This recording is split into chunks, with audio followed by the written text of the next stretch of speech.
The words didn't echo. They didn't need to. I want a divorce.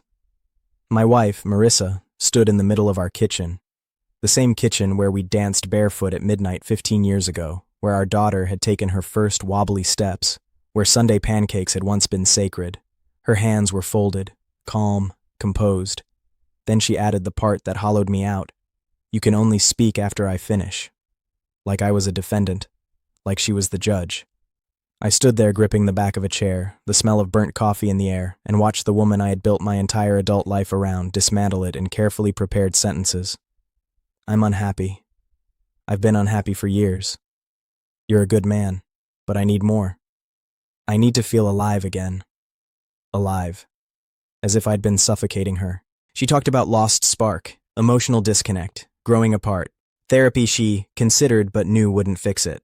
She had already spoken to a lawyer, already researched apartments, already decided she would take primary custody of our son because stability matters. She had planned everything. Everything except my response.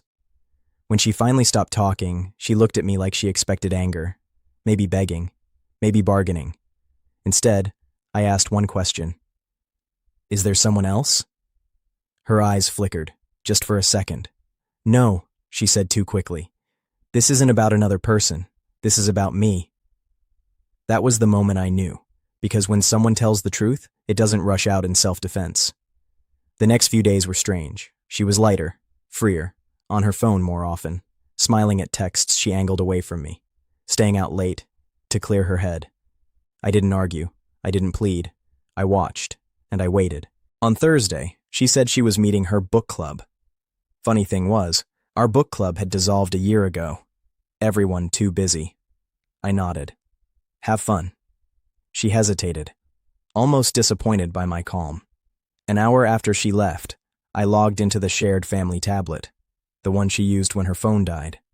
Most apps synced automatically, including messages. There it was.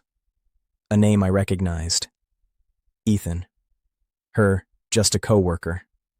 The one she insisted I was paranoid about when I once mentioned how often his name came up. The thread wasn't subtle. 3 months of flirting, 2 months of hotel receipts, 1 month of, I can't wait until he's out of the picture. He, out of the picture. That was me. I sat there staring at the screen while my entire marriage rewrote itself in my head. The late nights, the sudden gym membership, the way she stopped reaching for my hand, the way she flinched when I touched her. It wasn't unhappiness. It was replacement. But here's the thing about shock. It eventually turns into clarity, and clarity is dangerous. I didn't confront her that night. Instead, I called a lawyer the next morning. A very good one. By Monday, I had copies of the messages, the hotel receipts, financial statements showing she had been quietly moving money into a private account, and a legal strategy that protected my assets and secured shared custody. On Tuesday, she came home glowing. Book club? I asked casually. She smiled. Yeah. I slid a printed screenshot across the counter. Her smile died. Silence. Then anger.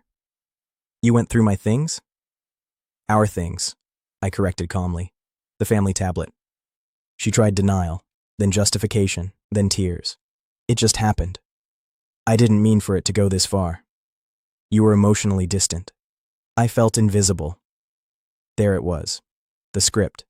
Somehow, her affair had become a response to my failure. I listened quietly, then I said something she wasn't prepared for. I agree to the divorce. She blinked. You... What? I agree.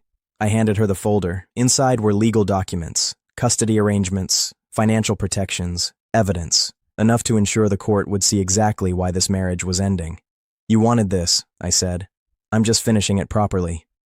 That was when panic replaced confidence. This doesn't have to get ugly, she whispered. It already did.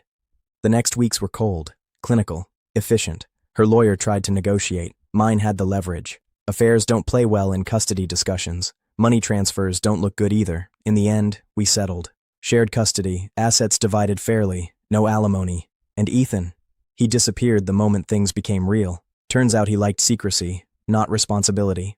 6 months later, I stood in that same kitchen again. It felt different. Quieter, but lighter. My son was doing homework at the table. The house was peaceful. Marissa had moved into a smaller apartment across town. Last I heard, she and Ethan lasted 3 weeks after the divorce finalized. I don't hate her, but I don't miss her either. Here's what no one tells you. When someone says, I want a divorce, it can feel like they're taking your life away. Sometimes they're just removing themselves from it. And sometimes that's the gift.